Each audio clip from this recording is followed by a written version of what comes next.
Top 10, kā izvairīties no pavasara tīrīšanas. 10. vietā pagadu nepiemēslot. Beidzīgs piedāvājums. 9. vietā pārdot savu dzīvesvietu, nopirkt jaunu. Jau labāk. 8. vietā pagriezt pulksteni uz priekšu par stundu un 3 mēnešiem. Jā.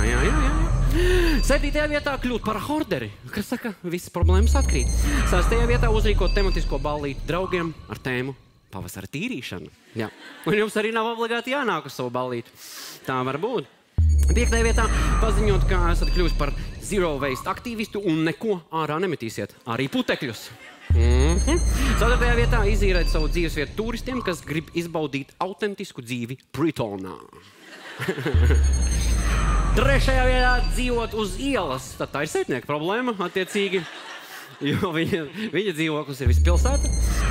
2. vietā ieplānot pavasara tīrīšanu 30. februārī. Un 1. vietā, kas man liekas kolosāls risinājums, kā izvairīties no pavasara tīrīšanas, nomirt ziemā.